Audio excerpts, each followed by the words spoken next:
If this goes on, don't panic. Bringing hope to the world through speculative fiction.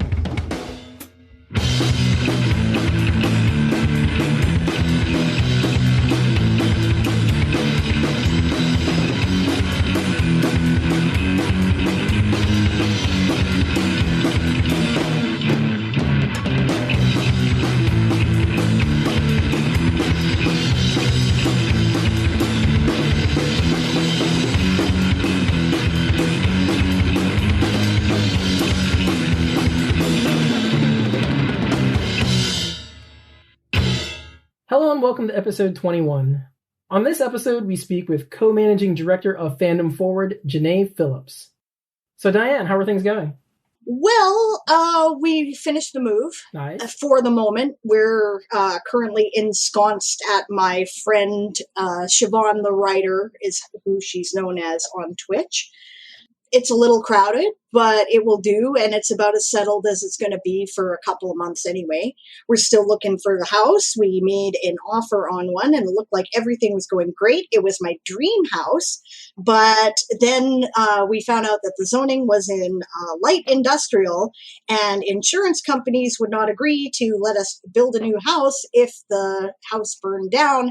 So we had to move on, and I'm very disappointed. Oh man. Yeah, I was so upset. It was beautiful. It was a beautiful old brick house with hardwood and rooms for everybody and like pointy rooms upstairs where you can see the slant of the roof. I love those. Nice. It's nice that you have friends that will let you live with them, though. Yes. I'm not sure any of my friends would let me live with them. Yes, no, Siobhan is a very good friend. We've been friends for a very long time, and she lived with us at one point, too. So it's, it's cool, right? This is one of those things where if you look out for other people, they'll look out for you, too. Yeah. How are you? Oh boy, the last couple weeks have been crazy. First, some good news to start off with. If you recall last podcast, our friend Chris, he was having some problems. He was in the hospital. He is now out of the hospital. He's recovering very well.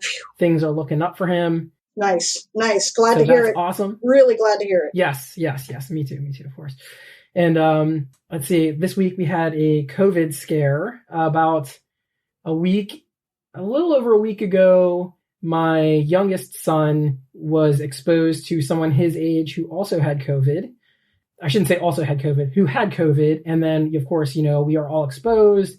And so then we had to quarantine until everyone tested negative. Lovely. And they spent the whole week home from school this week, which was like horrific, basically, because it was, try to do my job. Yeah. Run downstairs and make sure the kids are doing homework or whatever. You know what I mean? Yep. Hurry up, go back upstairs, do my job. Yeah. I think a lot of parents right now have felt your pain for sure. So, Yeah. It was, I would say it's actually worse than last year because there was no online classes, A. B, last year my youngest wasn't in schools and I had my mom here who was like taking care of them when things weren't going on with school. Gotcha. And C, they were just in that mindset of being at school or not at school. So it was kind of weird for them to then have to do work while not at school. You know what I mean? Yeah, I totally get it. Yeah. So yeah, it was a huge pain. Glad you survived and glad everyone tested negative. That is good. Yes, everyone tested negative. Just as of yesterday, everybody is negative. So we're very happy. Then, of course, my youngest son got his test back first for some reason. And then the day after we got his test back, he starts coughing and has a sore throat. Oh, no. Now he's got the croup cough. So thank God it's not COVID, but he is still sick. And so we're dealing with that on top of everything else. Who knows? You might hear him coughing in the background. I don't know. It's pretty loud. So anyway, that's what's going on with me. I also had a weird conversation with Aaron Mankey. I don't know if you know who he is. I don't, actually. Have you ever heard of Lore Podcast? Yes. Okay. He's the host. He's the guy who runs the Lore. Okay. So we're not friends. Let's say that. Right. Okay. Which is unfortunate because I agree with like everything he says, except for occasionally. And of course, me being a dumbass, I retweeted what he said and then commented on it. And this guy who's got like 355 million downloads on his podcast or whatever decides that he's going to respond to me. And I'm like, oh God, this is not good. So got into a Twitter fight, did you? A little bit. Like I shut it down. I was very polite to him. I'm proud of you. I'm proud of you. I'm of course famous for infamous, I guess, for some of my Twitter fights, I suppose. But yeah, good for you. It wasn't political. The thing that annoyed me was, here's this guy. He has like 355 million downloads or whatever ridiculous number it is. It's insanely high. And like he made this comment about when he started out, and I just said something like, "Well, but it's not like that anymore." You know what I mean? Like that's the way it used to be. And then he came after me, and I was like, "Oh, okay." So anyway, I did damage control. I brought it down to a slow burn, and then I just stopped responding to him. Because like all I need is for him to say something to somebody, and then now I've got people trolling me for the rest of my life, right? You never know. Sometimes you get into those conversations, and it turns out to be very well, right? Like how I met Kat was that I was basically, lamenting the frustrations of this whole damn writing industry and responding to something that one of the other SIFWA board members had said that I took issue with, because something similar, right? It's not like that anymore. And they were actually very sympathetic and helpful, and, here we are, right? So yeah. Oh, that's... Speaking of which, had I made my official SIFWA membership the last time that we talked? Like, did I tell you that I'd signed up and got approved, and I'm actually like a full SIFWA member now? You did. Yeah. You did. Double congratulations for that. Okay, sorry, I don't mean to bring up something I've already brought up, but I mean, it directly relates, right? Because it started out in this heated conversation and ended up with, here I am because people were kind and reached out. So... yeah. Well, I'll be honest. He does not seem like a bad guy. I just did not agree with him, and he didn't agree that I didn't agree. And it seems like he takes things very personally on Twitter sometimes. And it was not meant to be a personal comment. It was just like, that's just not how things are anymore. Sorry. Right. I know because I am at the bottom of the pile and you're at the top. You know what I mean? And I've been down here for a long time. Fair enough. Yeah. And I mean, I don't know if we're at the bottom. We're not the bottom, but we're much closer to the bottom than he is. Yeah, and that's fair, right? And when we're looking at it from our perspective, it can be really frustrating. I totally get it. Yes, exactly. And that's kind of where I was coming from. So anyway, we should probably invite our guest on. Yes, we should. A much more positive and directed conversation, for sure.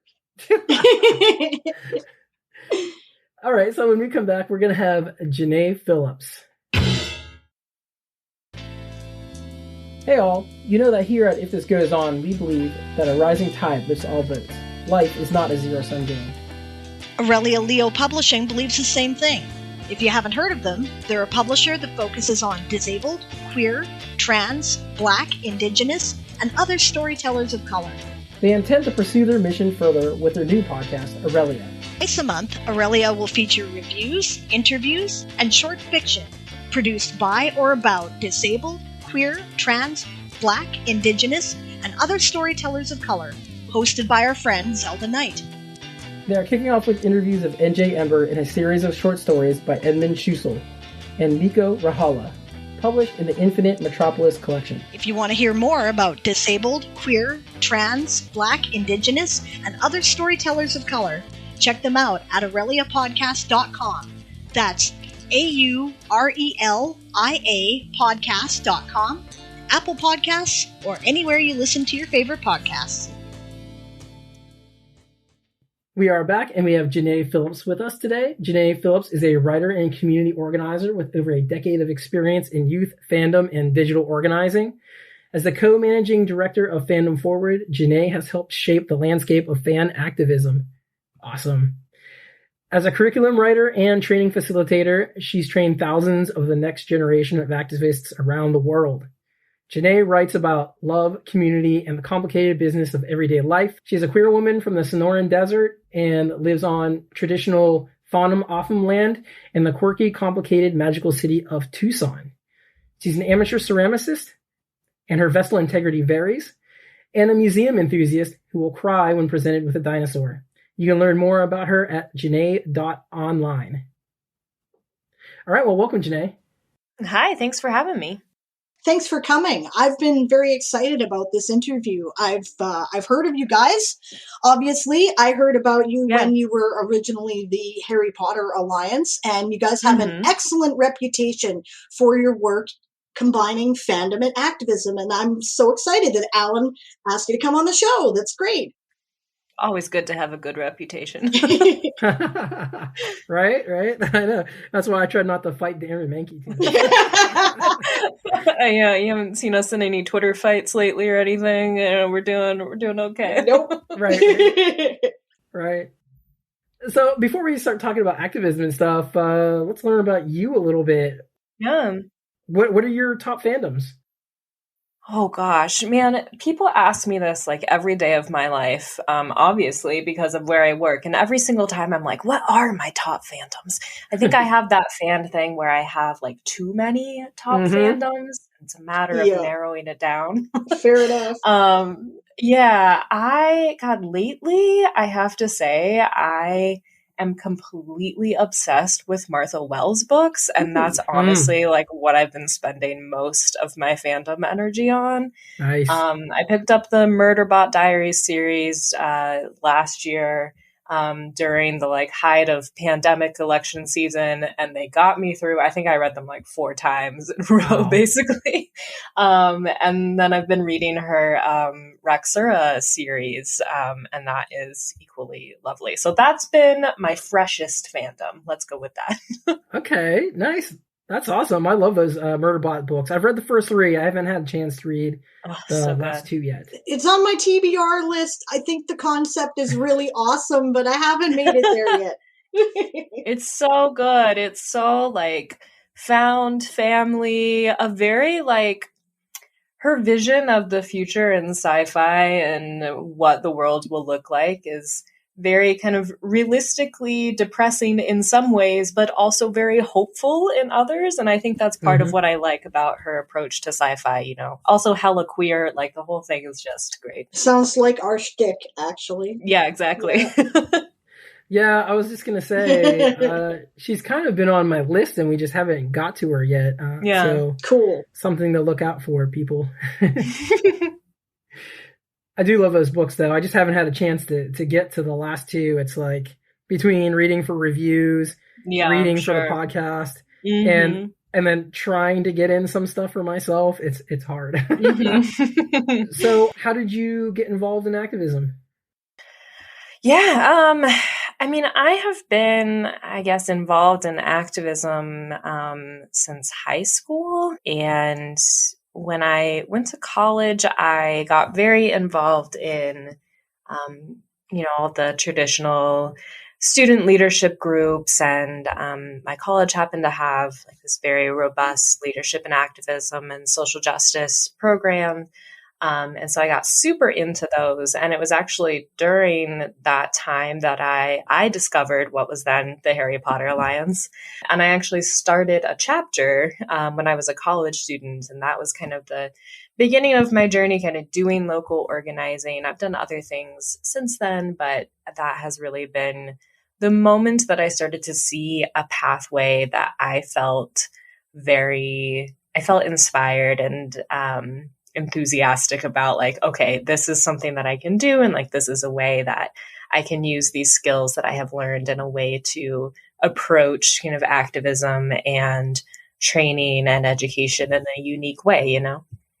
That's awesome. I kind of wish my college would have had things like that. Yeah. I went to a fairly conservative college, which will probably shock everybody who listens to this podcast on a regular basis. And yeah, like I can't even imagine that existing. Yeah, I mean, I came from a pretty predominantly conservative smaller town in Southern Arizona. I grew up about an hour north of the U.S.-Mexico border, for anybody who's like not familiar with Arizonan geography. So that's where I grew up, and I, was kind of an outcast because I wasn't as conservative as most of my peers. And this is starting to sound familiar. Yeah. Yeah. So, I moved to the closest big city for college, which for me was like oh my gosh, I'm going to the big city. And like most people would not consider Tucson a big city. But for me, from my little conservative town, it was this huge change, and really kind of just got more and more into it from there. I can totally relate to that. Yeah. I grew up in a tiny little town in Ohio, and I was like this weirdo guy who had an earring. I was the first person in my high school, first male in my high school to ever have an earring, by the way. Just for that. It's a good claim to fame. Yeah, it is. And I was like this weirdo kid who was smart and read weird science fiction-y horror stuff, and I was just the weird nerd kid, A completely identical story, except that in my case, what happened is that the city grew around my big town, or my little town. It started as a little town, it became a big town, and now it's a city. And with it came a lot more, like there's a big shift going on here right now as the more progressive versus conservative factions kind of wrestle for political dominance, right? So, yeah. Oh, interesting. Yeah, I mean, Arizona, we just flipped this last election, so yeah, very, very familiar. It's interesting being in a place like that. Oh, and you guys have cinema. Yeah, oh my god, sure do, oh.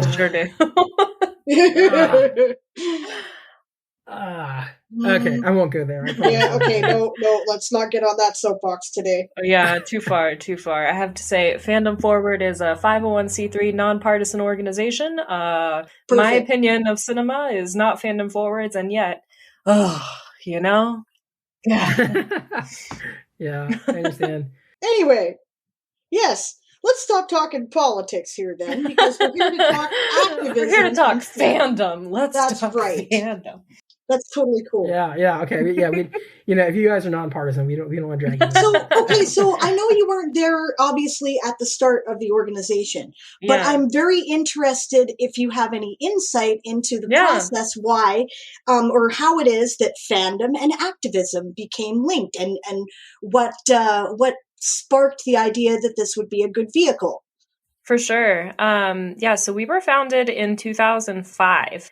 We actually just celebrated our 16th birthday on October 10th. So we have been around for a long time. We're like fandom grandpas at this point. Yep. And our founders, essentially, we're kind of looking around, and, if we think back to 2005, I think, especially for younger fans right now, it's kind of hard to picture what fandom was like back then, and kind of what the Harry Potter experience was like back then. I am old enough to know. So. Yes. Yeah.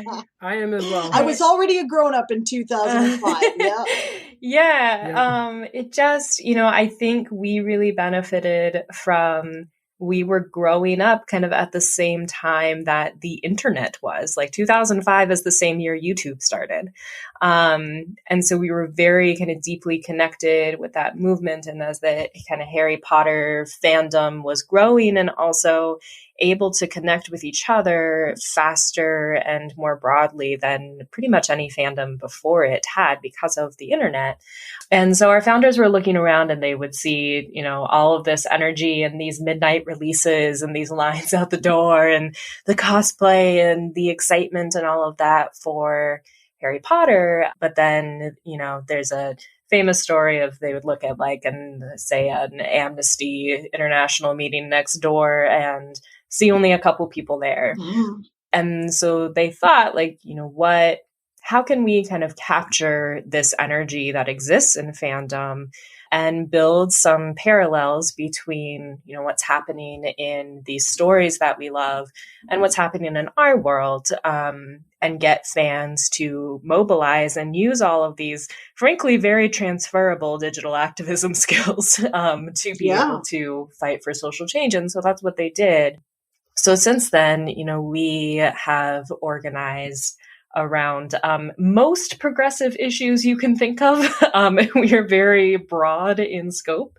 Some of our big things that we've done in the last few years, we actually petitioned Warner Brothers for, I think 5 years to make their chocolate frogs fair trade, and we won. So now if you pick up any chocolate frog, it is UTZ certified. That's because of us. Nice. We've also been doing a lot of work around immigration and protecting immigrants and combating ICE for the last several years. And this last year, we ran the Granger 2020 campaign, Hermione Granger for president, which is really a campaign about, imagining bigger for ourselves and for our countries and for our planet. And we were able to mobilize 110,000 young people in Arizona and Michigan to go vote. So wonderful. It's a broad scope. And our mission is, we say we turn fans into heroes. Our mission is really around that power building, and particularly getting folks who maybe didn't feel comfortable in activism before, or maybe didn't know where to begin, and giving them an outlet through this shared space that they're already familiar with to be able to start their journeys as activists. I think it makes a lot of sense. And I see what you're talking about. Like, I guess a lot of younger people now would not remember how Harry Potter was everywhere. Yeah. It was everywhere, and everybody was talking about it. Like my coven, we're all 30 plus adults, right? Went to the 7th movie all dressed up in cosplay, right? It was everywhere. So it gave you a starting point. Like in Canada, you want to have a starting point to have a conversation with someone. Learn about hockey. You'll be able to start a conversation anywhere you are. Yeah. And then you can talk about other things. So it's a great, and because those connections had already been built, like you say, the infrastructure was already there for the things that activism has to do. Not to mention that, as imperfect as it is, and we will talk about that later, right? Harry Potter has a lot of great stuff in it that is all about social justice. Yeah, it's wild how that came out of the source that it did, now that we know, right? It's interesting. I think that's one of the great things about the series is that it's so easy for, I am primarily educator, do a lot of our curriculum building and training, and for me, being able to talk to a young person and say like, okay, so your options here are to be like the Harry or the Hermione or the Ron, or to be the Malfoy or the Dudley. Like, what do you want to do? And like when you present it to folks in that way, especially young people who have been a little intimidated by activism, that's so much clarity for them. And I think there's a lot of just really easy to grasp concepts in that story, but it has that whimsy factor. And that's something that we've really found in our work, is that element of whimsy, being able to kind of anchor us in some hopefulness, is really important in sort of the stories that we choose. I can just hear Kat kind of clapping her hands together right now when she gets to listen to this episode. Whimsy is something that is very important to her, right? She's our co-host. You're probably aware of that, but she, whimsy is important to her for that reason, right? Because it sparks imagination and dreams and makes people think maybe things don't have to be grimdark all the time. Maybe we can do better, you know? Yeah. And I gotta say, it's easy to be intimidated by activism. Yeah. I mean, I have been varying degrees of an activist since, I don't even know, since I was probably like 18, and even now, I think, what can I do? How can I effectively do things? I mean, I don't want to be on the street getting beat up by a cop. You know what I mean? but like, what's another way that I can be effective? Or do I have to go and get beat up by a cop to be effective? Or because, you see TV and that's like the image that you get, right? Right. The media really sensationalizes what activism is, and tends to highlight, like they do with most things, the worst elements or the most frightening elements of it. And, there's a lot of jargon involved. There's a lot of, feeling like, oh, I can't ask this question because I feel like I should already know this. There's a lot of, you have to go meet new people. You have to go to a brand new group or a brand new club or meeting. And that's all can be very intimidating. And so the way that we use fandom is this way to, provide a set of words and stories and shared context and experiences that makes that a lot less intimidating for folks. Like, somebody might be a little bit like, oh, I don't know how to talk about racism. I don't really know, like, if I'm saying the right words. I'm nervous to have this conversation.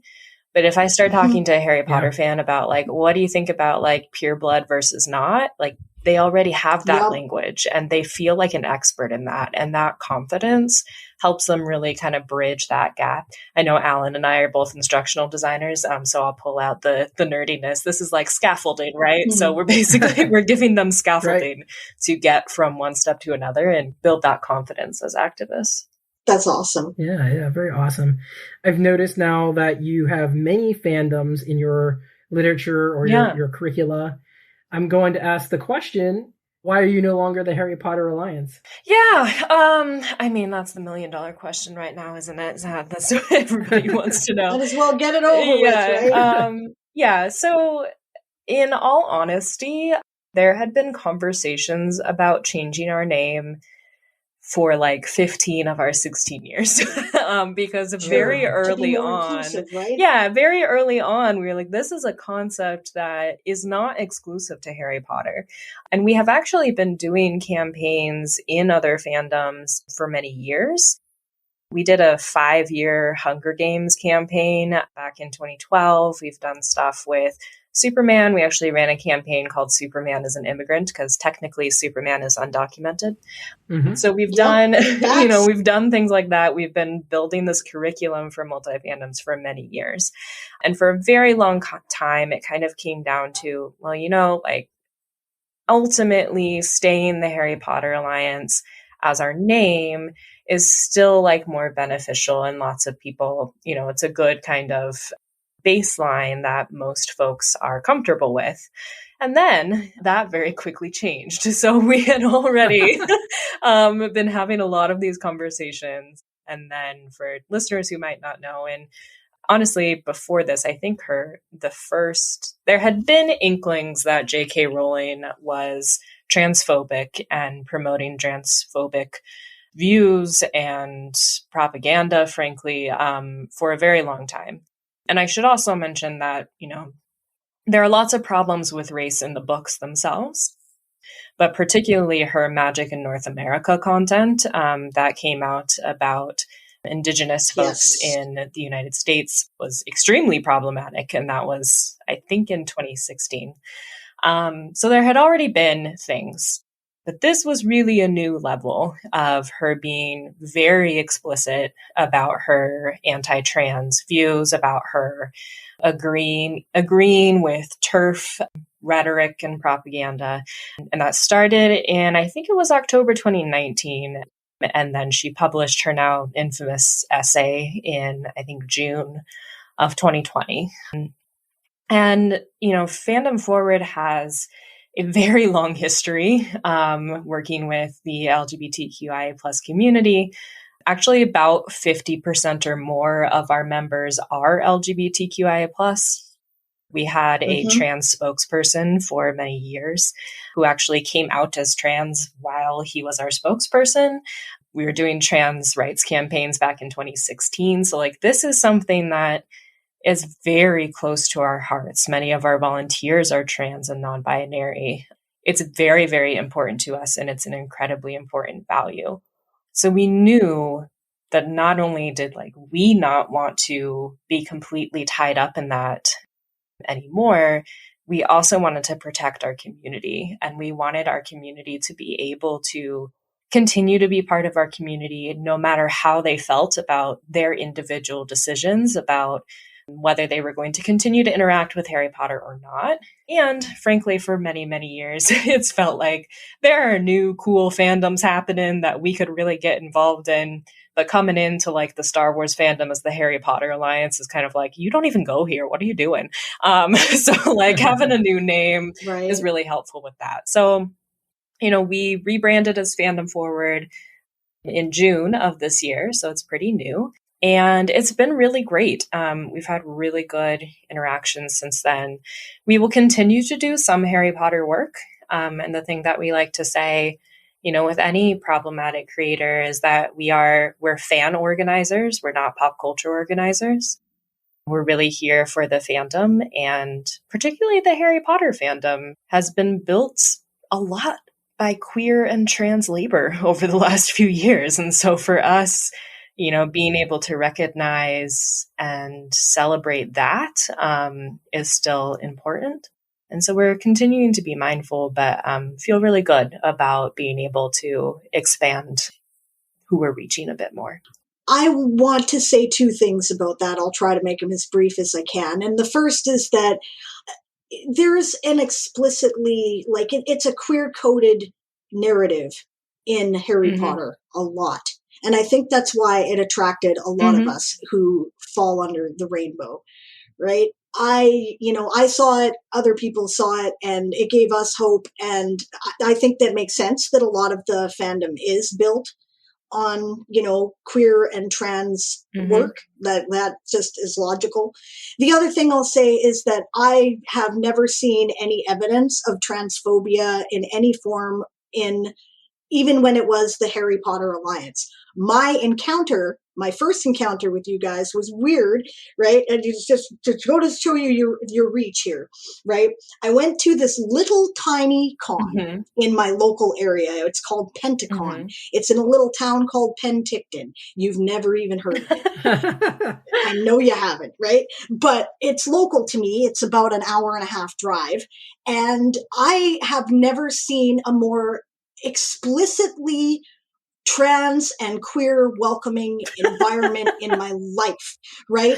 They were right there. There was you could get all kinds of buttons at the door for a, modest donation of $1. There was, it was very clear in the policies. We do not tolerate any kind of bigotry, blah, blah, blah.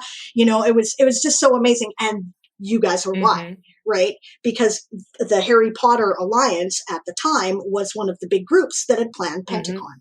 So, and also a very autistic inclusive space. There was specifically an hour, I was vending there too, and there was an hour or two at the beginning of each day of the conference that was strictly, quiet, right? Low noise, low light. Low stimulation so that everyone could be included. And so you guys do great work. Thank you. Thanks. We have a lot of neurodivergent and disabled and chronically ill members as well. It's just so deeply rooted both in us and in the section of Harry Potter fandom that we kind of grew up in. We've had chapters over the years that were essentially fronts for GSAs in schools where those weren't allowed. We actually did a lot of phone banking for marriage equality in Maryland back in the day. And we came out as pro marriage equality, when that was not cool. It's hard for me to remember even, but that used to be a ooh, are we going to do that or not? Sort of thing. Because now it feels so duh. But at the time it was kind of a controversial move for us in fandom, and it's just always been part of our being and who we are as an organization. Awesome. Seems like you guys have a lot of different issues. How do you choose which issues you're going to pursue? So we do have 7 kind of focus areas. Let me see. I always have to think through and count on my fingers off the top of my head. So it's the climate crisis, anti-racism, gender equity, LGBTQI plus rights, education and libraries, net neutrality, media literacy, and youth advocacy. but you will notice those are very broad. So they're intentionally pretty broad. So I think like I said at the beginning, we call ourselves a power building organization. So we approach kind of choosing what we're going to work on in really a sort of multi-pronged approach. So we'll think about, what is relevant in our communities right now? What are we seeing our members talk about and be passionate about and be interested in? Do we have partners who are having dialogue with us about wanting to work together on something? We work with a lot of partners to bring in experts in these areas, since we are clearly not an expert in any one of them. And we'll also think about, what makes the most sense with fandoms that have a lot of potential right now. And fandoms, when we look at like what makes a good fan activism campaign fandom, we're looking at, how much active energy is there? Is there that whimsy factor? Is it intergenerational? That's one of the things we find really helps makes a successful fan activism campaign at the scale that we're doing them. So we look at all of those things and then decide like what makes the most sense in this moment. For example, a couple months ago, we actually started working with the Stop Line 3 organizers.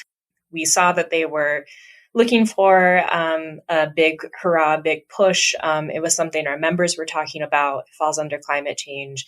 Avatar is one of the fandoms that works really well. And there is an episode of Avatar that is just like falls exactly in line with what the Stop Line 3 organizers are working on. And so we put together a short campaign on that. So it's, there's not a very particular step-by-step selection process, but we try to kind of take all of that into account when we decide.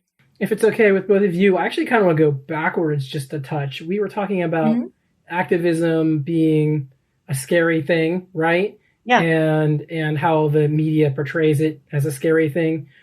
Mm-hmm. What does actual activism look like? That's a great question. So like the way that we like to talk about activism is that it's not a thing that you necessarily stop and start. It's a way you live your life. And so one of the things we're really interested in, and the reason we're so committed to, what fan activism looks like, what does joyful activism look like, is that part of our mission statement is to make activism not only accessible, but sustainable. So how do you not burn yourself out? How do you not, make it something that you have to drop everything and do every so often? And I should say that like, that is also very important, the dropping everything and doing something every so often. And the sort of relay race method of activism where different people are doing that at different times is very, very important. But we also want this to be something that everybody can be doing all of the time. So we'll talk to folks about like, how do you align your values? How do you fit in like little mini activism quests, activism tasks every day or every week? How do you get together with friends and do it? And really just making it something that's part of the fabric of how you live your life, and approaching activism as like, we are creating something imaginative. We are fighting for this vision of the world and the story that we want to see. And it's up to us to kind of make that story happen. So we're really interested in that perspective on it, of something that's joyful, sustainable, accessible, and something that you can do with friends. It should be kind of fun whenever it can be. Yeah. Absolutely, because otherwise, then it's easier to burn out if you're not enjoying it. And there is joy in activism for sure. I'll never forget going door to door for Obama with my buddy Chris, actually, who we talked about earlier in the podcast. We actually had a lot of fun doing it. Yeah, it should be fun. My first step into activism, I think it's good that this is intergenerational and makes a point of reaching out to younger people, right? I think I was 15 and I was either 15 or 14 and I protested the Gulf War. And then, and I spoke at the gathering too, which was totally spontaneous and, really gave me a feeling of doing something that mattered. And then, they were asking people to come together on a round table on the environment throughout the province and throughout Canada. And they reached out to schools and asked them to send people. And my English teacher asked me if I wanted to go. And I said, yeah, absolutely. So, and then what's interesting with that is that you really can make lasting change. Like a lot of the recommendations that we made there, I saw implemented in my son's classes when he went to school. Amazing. It was beautiful. Yeah. So, yeah. And it was fun, and it should be. Yeah. I think we've all kind of come to a place where we're all like, yeah, okay, we're all on the same page. So let's talk about some of the individual things that you guys have done that you in particular, Janae, are proud of. What do you like to do? What are the things that you tend to get involved in personally? I mean, obviously you're proud of the whole organization. You do some great stuff. What are your particular interests? Well, so I oversee the programmatic side of the house, as we like to say, which means that I head up our chapters program, our curriculum and toolkits, our training programs, and our events, which includes the Granger Leadership Academy. And GLA is by far my favorite thing at the organization. That's not a secret. Nobody's surprised. I have been there since its inception, and I have been leading it since the second conference. And it is just, it's very special to me. It's something that I'm very proud of as somebody who does a lot of instructional design and is interested in engagement design. So GLA is a intentionally small conference. We usually limit it to about 200 people. And it's designed to bring people through the hero's journey over the course of one weekend.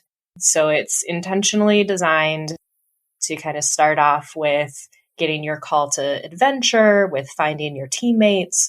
You work with a team over the course of the weekend. There's a whole immersive storyline about the great global peril that's increasing as you do your training. And we bring in organizers and activists and creatives from all over the country to give workshops all weekend. We do a 200-person social justice 101 training all in one room, which is always a blast as a facilitator. And then we end the weekend doing an actual action. So we usually, when there's not COVID, we move around to different cities and we'll reach out to organizers locally and find out, hey, we have 200 engaged people. What do you need done? And in the course of doing that, they have written letters. They have put together a protest in like 2 hours. They have written to courts and asked for the release of undocumented immigrants. They have done calls to Congress about the climate crisis. They have done a lot. And the intent of that is really to say, like, hey, you all did all of this training. Now you're going to do it. You're not going to leave here until you've done it, right? And what we see is just that they get that taste of success and that taste of like, oh, I can do this. And when they leave with this, very specific, like, all right, this is the beginning. This is not like the end of your experience here. Like, this is your launch pad. And we've now had folks who continue to come back as alumni and kind of help lead the other people around the conference. And it's an incredible community, an incredible group of people. And I have seen so many people go from, when they did that protest, there were, I think about 50% of the room had never been to a protest before. Wow. Nice. And they, you could see the deer in the headlights when the organizers came up and were like, okay, we're doing a protest. And it was like, they're nerds. There's a lot of like a little bit anxious nerds. Like, let's be real. Yeah. And totally with no exception. Right. Same. I'm feeling this. And then like an hour later, they were out on the corner and between the hotel and a CVS, like, yelling at cars about protecting immigrants. And It makes me so happy every single time. They're also super weird, the people who come to GLA, which is my favorite thing about them. Yes. Thank you. We have been moving to, we've done 2 online GLAs now. And last year we host it mostly on Discord. And we were like, okay, we need an account that folks can tag to be our help desk. Like, okay, what if we make it like an owl? So we made this account called Stella the Owl that was just supposed to be our help desk. And I like accidentally started an owl cult. She has fan art and a theme song called Stella and the Snacks to the tune of Benny and the Jets. They started Stella Days. They are so into Stella. We had to create t-shirts because of the demand. Like it just, sometimes you plan an entire conference and the thing that people love most is your virtual help owl. And like, that's just the way that it goes. So yeah, I love our GLA folks. And I love that community, and just kind of seeing that process every time is by far my favorite thing. Sounds awesome. I want to talk about their weird thing. I want to talk about this. Seriously, I made the point again in episode 0 when we're all laying out what we expected of this podcast and what we wanted to do. That I recognize my people wherever I go. Yeah, exactly. Because right. They all and it doesn't, and they all look the same. Yeah, roughly, regardless of whether we're at Comic-Con or the Writers' Conference or the Pagan Festival or the Pride March. You got a pin jacket, you got some dyed hair. Yeah. It just, I love the it. Geeky You walk guy reading in the corner. There's the woman in the very flamboyant, colorful, drapey stuff who is waving her arms and giving directions like she's the queen of the ball. Yeah, and you know who they are. Like I walked into my first ever writers conference, looked at the lobby, and I'm like, oh, there's the writers. I knew immediately. Right. It's the experience of being home, right? Like, it's like, God, I got clocked once in an airport. I wasn't wearing a single item of fandom gear. And I was there for a convention, and somebody looked at me and said, "You here for the con?" And I was like, what was it? What, can you tell me what tipped you off? Because I don't know, and I'm very curious. You're not wrong, but I have no idea. Yeah, it is. It's like gaydar, but for fandom. Yeah. The other point about that, though, right, that I want to make is often the fact that we are kind of weird is used against us in the media, right? Oh, look at these lunatics. They want this thing. They're all, we should all like dismiss them and laugh at them. But the thing is, being weird, the system as it is doesn't work for you. That's why you're weird, right? Because it's not working. And so we're very good at seeing the cracks where things could be better. So dismissing the weird people is a mistake. They're the ones who can tell you where stuff is breaking. Yeah. Yeah, exactly. Yeah, it's where is stuff breaking?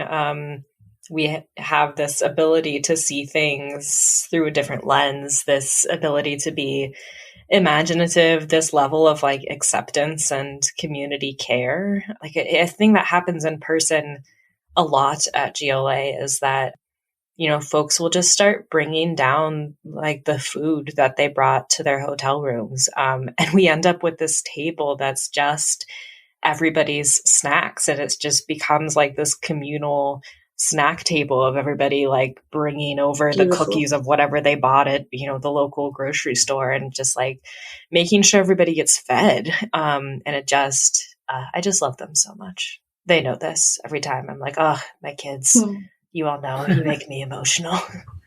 That sounds like so much fun doing that. That's like my thing. I totally feel you there.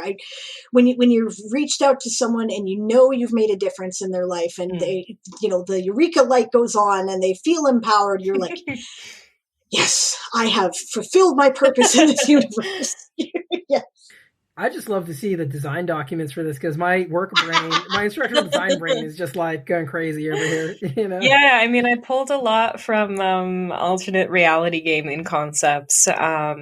and kind of basic engagement design principles. That's really my, like, outside of fandom, that's my thing that I geek about. So it's, it's cool. I have this thing, and I don't usually talk about my job very much, but I tend to lecture my peers on storytelling and gamification. Yep.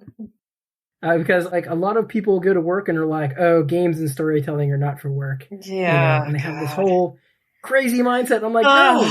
I could be on a whole soapbox about this, but I'll try to say my tiny soapbox. I have like 1 foot on it.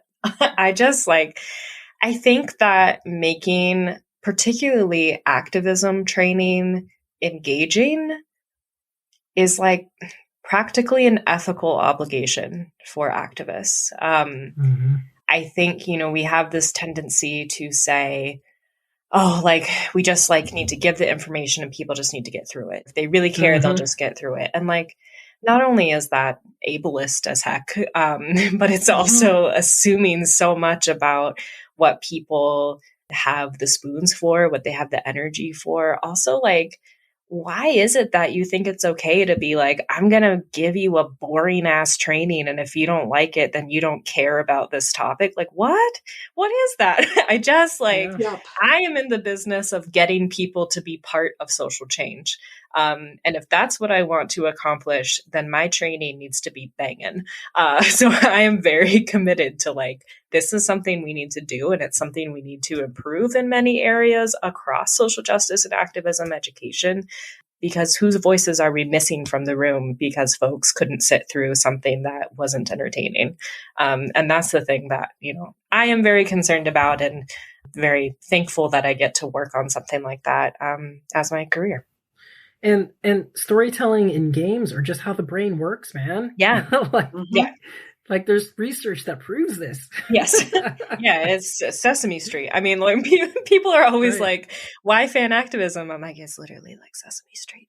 If you look at like entertainment education, there is a decades long history of folks doing this. And fan activism is just a new version of many of those concepts. Yeah, absolutely. I love it. Yep. So, Diane, any questions that you want to get in, because we are coming up on time? Is there anything that you wish people would ask? There is something we should probably address. Is there something you want to talk about that nobody ever asks about? It's a good question. I mean, I think the thing that I wish folks would think about more in general, especially right now, but also thinking about particularly in context of our work, I think especially right now, for very good reason, there has been a little bit less emphasis on the long game because everything has been on fire constantly for several years, and you just don't know where to put your energy.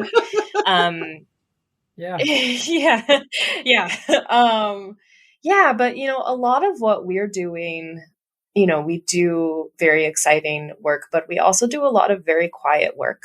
We have a lot of programs and training and member engagement that we have had these members, many of them from the time they were preteens or teens, now into adulthood.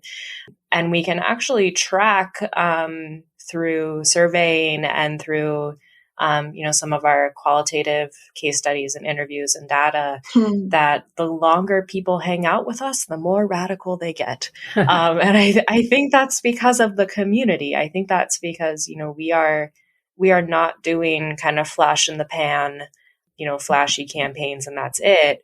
We're doing like this very long game, very intentionally long game work of how do we shift perspectives of that middle group of people, not the extremes on either ends, but this group of people that's not fully committed either way, or they just haven't been tapped yet. How do we move them to make these movements stronger overall?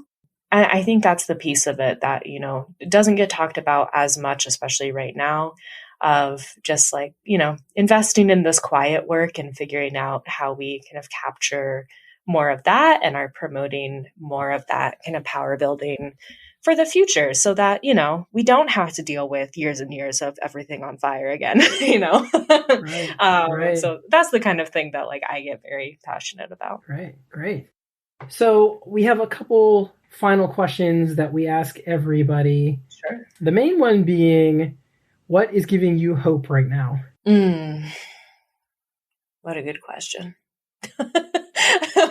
I gotta, don't feel man, bad. It's rough. It's rough. I do have to think about it. God, there are a lot of things, and like, and if it's Martha Wells, that's fine. It's always Martha Wells. Martha, I love you. If you're listening, you're my favorite. This sounds very cheesy and like I'm pandering to my job. But honestly, Fandom Forward members are some of the places that I get the most hope right now. Because I just see what they're creating and I see them kind of coming together and I see them supporting the community. And it's just, I am so thankful to have had this job in this community during the last 5-6 years, because I don't know how I would have kept my head up otherwise. Because these folks just, they remind me every single day, like what we're fighting for and that there are good people out there and there are people who are willing to like come together as a community. So shout out to Fandom Forward members. Y'all are the greatest. My community is a perfectly valid answer and it's been made more than once. Yeah. So that's awesome. The last question that we always ask people, and I'm going to throw something else in there in addition to it. Where do we find you online and how do people get involved? How would I get involved? I love the self-promotion question. Man, we end every single one of our panels being like, we believe in self-promotion. Where can people find you? It's great. So you can find me at Janae online is my website. I'm on Twitter at Janaeisms. Those are pretty much the only places you can find me right now. Fandom Forward is at Fandom Forward everywhere now. Ooh, that like just happened like a month ago. We had to fight with Facebook for a long time, but we are now Fandom Forward all of the places. And if you want to get involved, there are a lot of super easy ways. On our website, which is fandomforward.org, there's a place that you can join as a member, and being a member is just saying, hey, I'm in. You don't have to do anything in particular. You sign up, you'll start getting our action alerts. We'll start letting you know where you can go and hang out. You can also join our Discord, which is bit.ly/Fandom Forward Discord, all lowercase. And that's a super great place to get to know the community. And if you follow us on social media, you'll kind of see what we're up to. If you want to email me and say like, hey, I don't know where to start, you can always do that. It's just Janae at fandomforward.org. But I really recommend just jumping in. Folks are very, very friendly. You can learn all about Stella. And the next time, one of our actions rolls around or you just want to talk to some folks, we will be there. Thank you so much. It's been such a joy having you on the show. Yeah, absolutely. Thanks. Yeah, thank you. It was fun. Okay, and that was our interview with Janae Phillips. Before we continue on, just want to say real quickly, if you like what we're doing, we have a Ko-fi account and a Patreon account. You can go and check those out. Just search If This Goes On, Don't Panic. I have done that on both of those, and you can easily find us. On the Ko-fi account, you can just do a one-time donation if you like what we're doing. The Patreon account is more of a monthly thing. If you really, really like what we're doing, you can go over there and get some benefits, discounts on Cat Rambo's school. I put up some book reviews only for our followers there. We've got some of those going. I've got a new one coming up, I don't know, probably next week. We've got old archived episodes. We let people vote on guests. And if there's something you want to see, let us know, right? Like, I've got a whole bunch of stuff that I could be chipping in. I just don't know if there's any interest in it, right? I'd be happy to include stories from time to time and bits of my books or whatever. And, some of the other things that I do for my own patrons, I could definitely chip into the podcast too, like live readings. Let me know if you're into it, right? And I'll be happy to do that because, we appreciate your support, and we want you guys to get value for your support. Absolutely, 100%. Now, if you're strapped for cash and you can't do that, that's totally fine too. All we really would like you to do, honestly, is share us with your friends, you know? There's no better advertising. Absolutely not. That is the best way for us to get new listeners. Yeah. And retweet our stuff, you know? Retweet us, share us on Facebook, share us with your friends however you can, and let them know that you really like what we're doing. You can also go and find us, especially on Apple Podcasts, but you can find us anywhere and leave a review of podcast. That helps too. Rate and review. Hey, I got asked if we were on Spotify when I was chatting on a Twitch chat the other day. So there you go.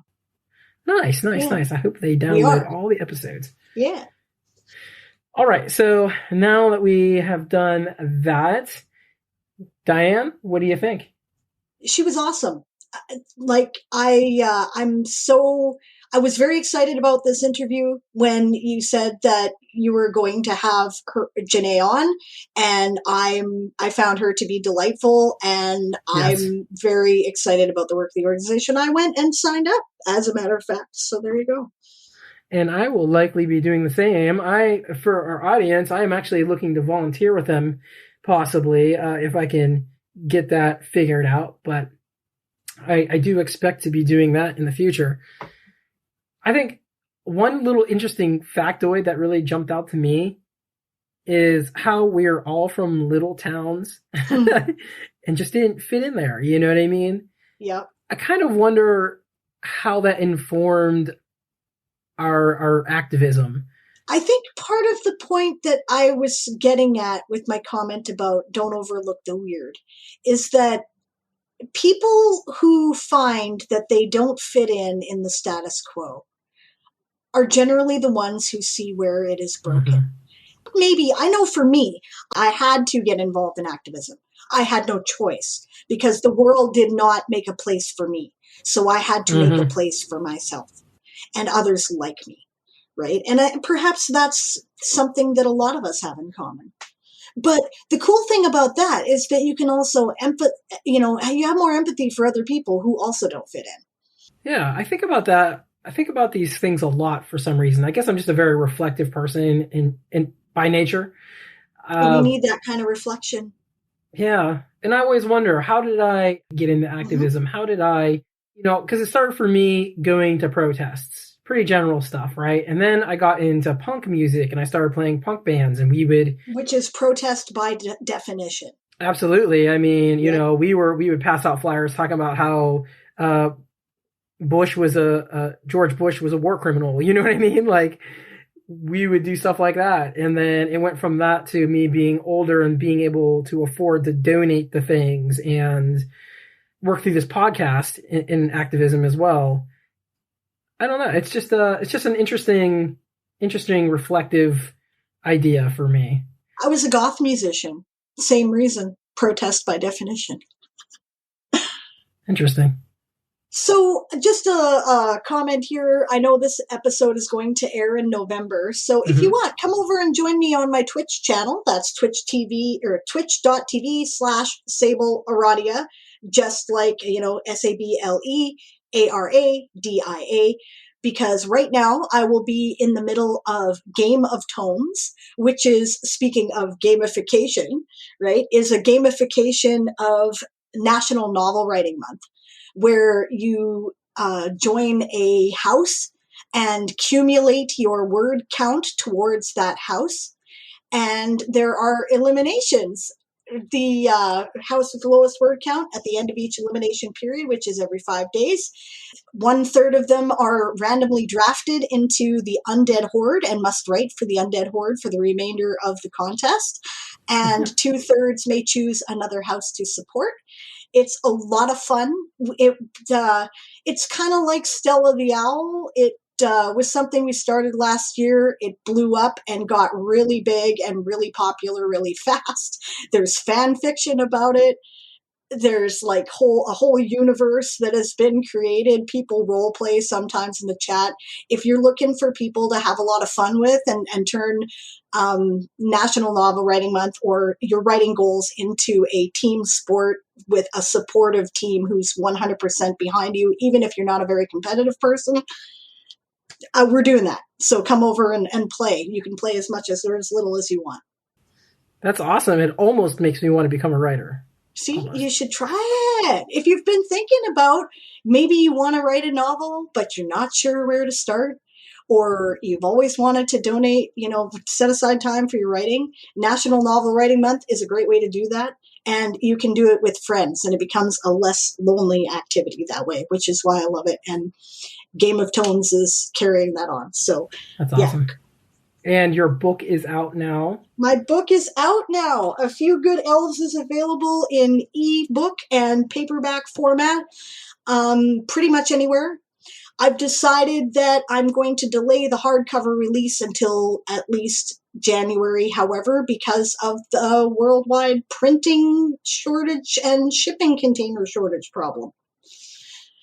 Right? So, but yeah, you can get the trade paperback or the ebook on your favorite platform all over the world. It's available everywhere. So check it out. That's awesome. And I want to mention, because of that shortage, Kat Rambo's new book, You Sexy Thing, has also been delayed and should be out this month of November. So awesome. Can't wait to read it. Yeah, it was originally supposed to be out in September. And I know we actually, we talked about it a little bit here and there, but it was delayed and will now be out this month. Right on. Well, I'm sorry it was delayed, but looking forward to it.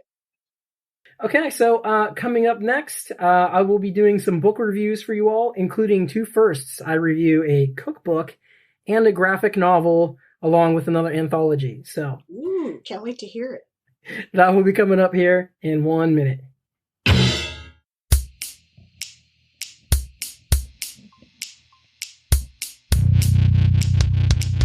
Hey everybody, it is time for some new book reviews. So before I get started, I just want to mention that you may hear my neighbors mowing the lawn in the background. It is also raining outside. So it's the first time I've ever heard anyone decide to mow the lawn in the rain. But of course it had to happen because I decided to record now. So apologies for that. Anyway, I will move on with the book reviews. I've got 3 things for you today. One is an anthology, one is a cookbook, and one is a graphic novel. I'm going to start here with the anthology that is called NeverwasEarth and is edited by Todd Sanders, published in 2020 by Air and Nothing Press. This is the second in Air and Nothing Press's NeverwasEarth series of anthologies. I reviewed the first one way back in episode 6. Before I talk about the stories, let me start by saying the cover art is phenomenal, as always. I've never seen better cover art by a publisher, except for maybe Clarkesworld. Anyway, this anthology contains 5 separate Hollow Earth stories, which are stories that posit that the Earth is hollow and usually a different breed of intelligent beings lives within. Authors in this anthology include Amy Treadwell, Jamie Lackey, Jonathan L. Howard, Samantha L. Barrett, and Maeve Stoltz. I've spoken about several of these authors before, but my favorite stories this time were by authors totally new to me. The first includes a Sherlock Holmes pastiche called The Adventure of the Faithful Friend by Jonathan L. Howard. In this story, a cave to the hollow world is found and Holmes investigates with other fictional luminaries of his time. Think like Professor Challenger, for example. The author pulls no punches in his brutal and highly amusing story. My second favorite story of the batch is A World Where Few Would Linger by Amy Treadwell. In this story, a woman goes looking for her missing father in the Arctic and discovers something quite unexpected. All in all, this is a great little book. I suggest it for those who like books that are also art objects, those who are interested in Hollow World stories, of course, and fans of Victorian fantasy. All right, now, the second thing I'm going to talk about is the graphic novel, and that was called The Day the Klan Came to Town by Bill Campbell. The art is by Bizhan Khodabandeh, and it's published 2021 by PM Press. So a little story about this graphic novel here. I first heard of it back in 2019 at ReaderCon after I interviewed Bill. for the old AJ versus SF podcast, and if you are interested, you can go back and even hear that interview. Later in the con, we were talking in the dealer's room, and he volunteered that he was writing a new graphic novel about Pittsburgh and the KKK.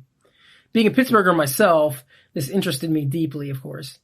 And honestly, Bill does a lot of great stuff. So I was really interested to see what came of this project.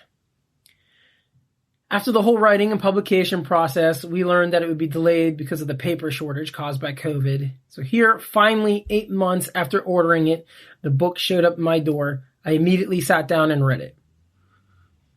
So this story focuses on a young Italian family and what happens to them when the KKK plans a march in Carnegie, PA, which is just outside of Pittsburgh and really is considered part of the greater Pittsburgh area.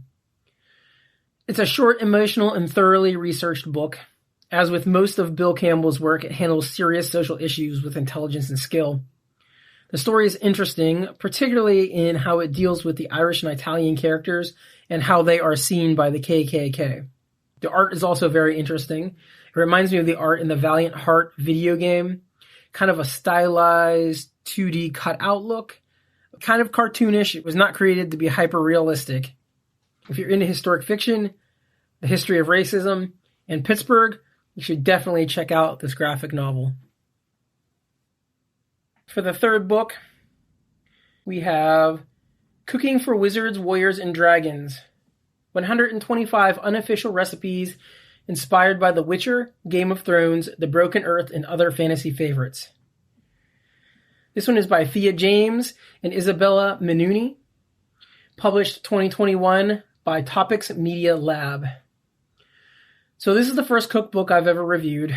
Let me start by saying I am not much of a cook. And though my partner dabbles, we don't often get involved in anything too complicated.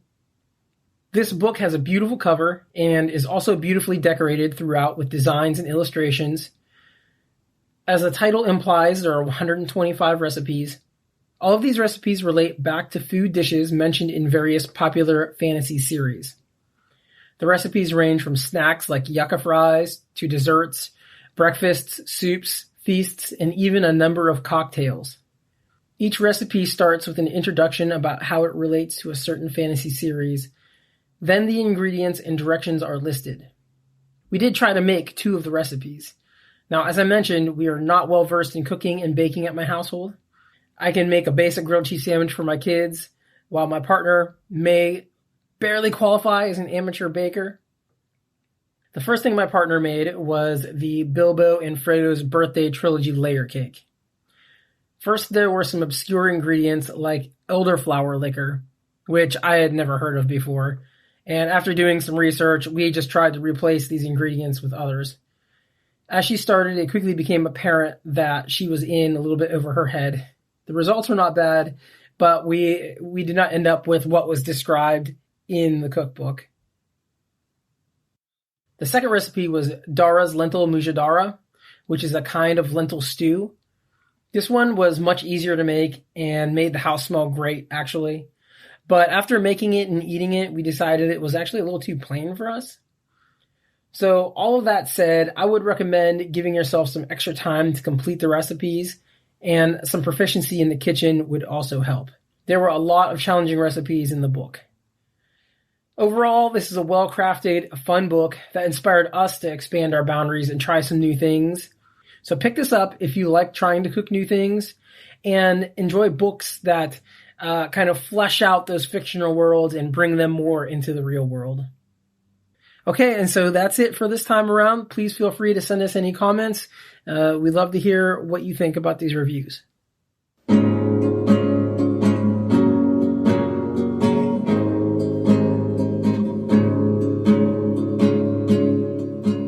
If This Goes On, Don't Panic is edited by Alan Bailey with production by Sound Maiden. Our theme music is by Father Flamethrower. Additional music is by Christopher Snydrowski and outro music by Sable Aradia. Intro by Dave Robison. A special thanks to our guest, Janae Phillips. Thanks for supporting us, and we'll see you again soon.